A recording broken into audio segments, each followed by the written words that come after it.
In Kansas City, there's a library with a facade that looks like a giant bookshelf. At first glance, it's whimsical, even iconic, but it's also just a surface. The books are an illusion, a backdrop. In my 50 States, 50 Design series, I've been exploring what architecture could look like if each state had its own unique Airbnb. A collection of retreats, each one rooted in a place and designed around a single idea. For Missouri, I wanted to design something personal. I've always been an avid reader. Books have been a constant source of escape, reflection, and inspiration for me. So instead of creating a home that only pretends to celebrate books, I designed one where they are truly at the center. This is Missouri's retreat for the reader, who wants to get away and live inside a library of their own.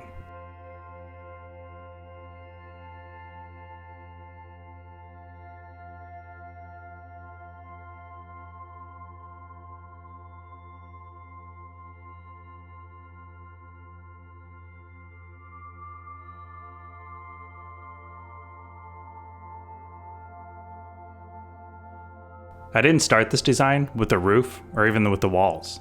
I started with a bookshelf. Because this home isn't about fitting books into a tiny house, it's about building a tiny house around the books.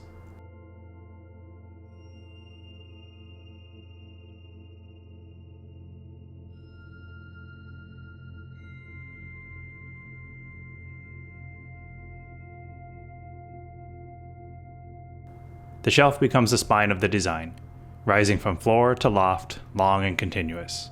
Behind it, I tucked away a kitchen and a bathroom hidden from view. Above it, a loft, just large enough for a mattress overlooking the books below.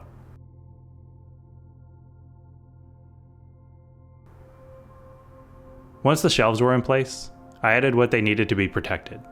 A steep gable roof in blonde pine with walls of white stucco, and at the front, one large glass facade to flood the shelves with daylight.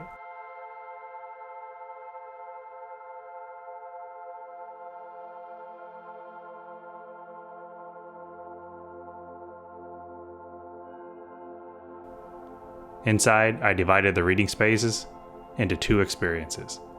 On the left, 2 lounge chairs and a table for reading together or sharing coffee. On the right, instead of furniture, I carved a circle into a pine wall in front of the glass. A built-in reading nook, a place you can climb into, curl up, and frame the forest beyond.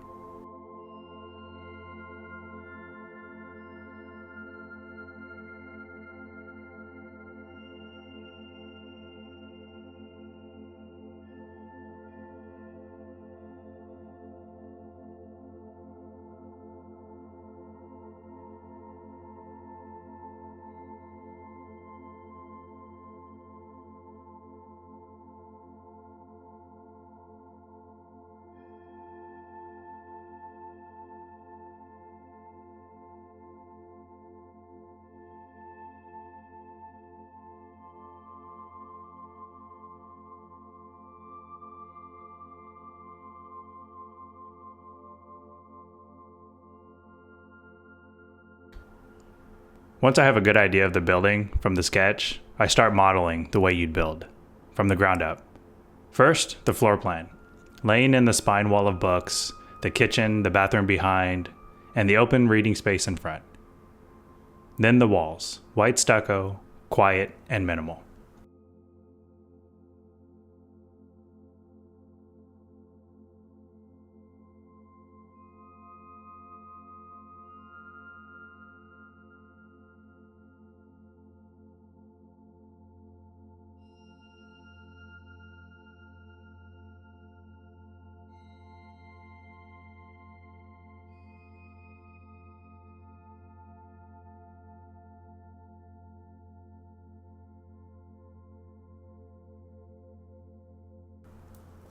Now I'm moving to the roof, a steep gable of pine, extending past the walls to form deep overhangs.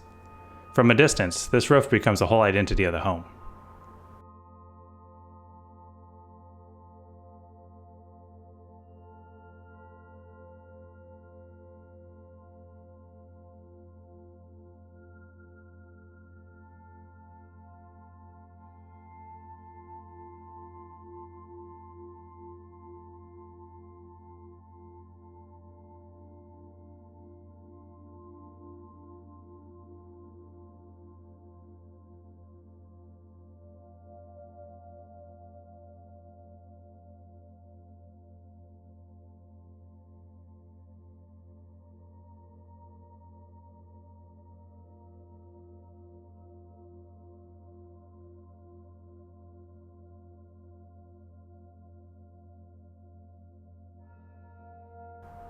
Now finally, the elements that come to make it alive.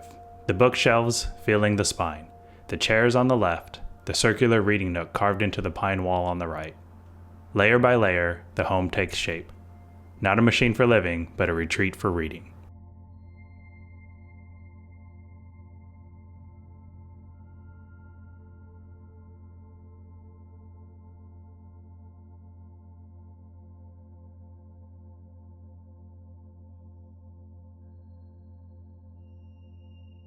As a reader, I know that books are more than storage objects. They're companions, voices, memories. Designing the shelves as architecture felt like giving them the weight they deserve.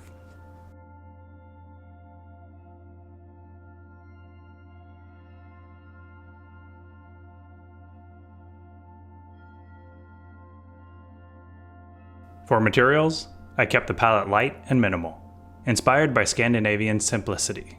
White stucco walls as a backdrop, blonde pine for the roofs, beams, columns, and shelves, black steel accents in the ladder and window frames, soft textiles in gray and linen. And of course, books themselves provide the color. Every volume on the shelf becomes part of the architecture, a living material palette that changes with the reader.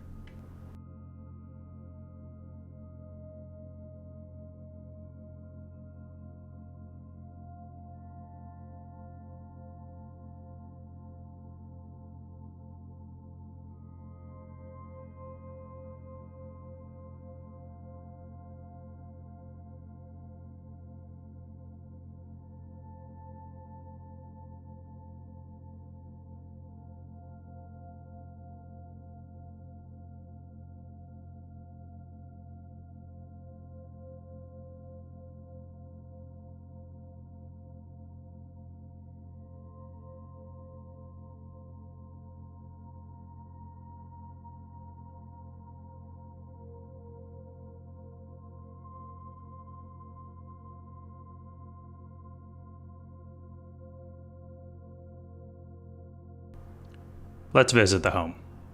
From the outside, it's defined by its roof, a steep gable in blonde pine floating above white stucco walls. At the front, a single glass facade reveals the books inside. From afar, it looks simple, but closer, you begin to see its purpose. Stepping inside, the home opens to its heart, a wall of books rising from the floor to the loft. The space is small, but the scale of shelves makes it feel expansive. Every book becomes part of the architecture. On the left, 2 lounge chairs and a coffee table, a place for reading together or for quiet conversation. The glass wall floods this side with daylight, making it feel bright and open. On the right, a more intimate space. A pine wall with a circular cutout creates a built-in reading nook.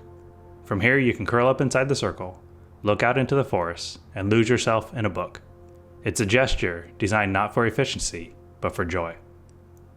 The bookshelf wall stretches the full length of the home. It's more than storage, it's the spine of the design. Behind it, the kitchen and bathroom are tucked away, keeping the living space focused entirely on reading. Above the kitchen and bath, the loft is simple, a mattress beneath a pine roof. From here, you can look down over the shelves, the glass wall, and the reading nook below. At night, it feels like resting in the rafters of a library. From outside, the home becomes a lantern.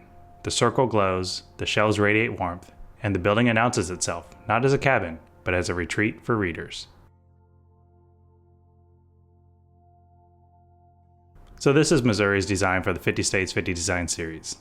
A tiny home designed not to be everything, but to be one thing really well, a retreat for readers. As someone who's always carried books with me, this design is close to my heart. From afar, it's just a roof in the landscape, but inside, it's a library. A home where every inch of space is dedicated to slowing down, to turning pages, to living with stories.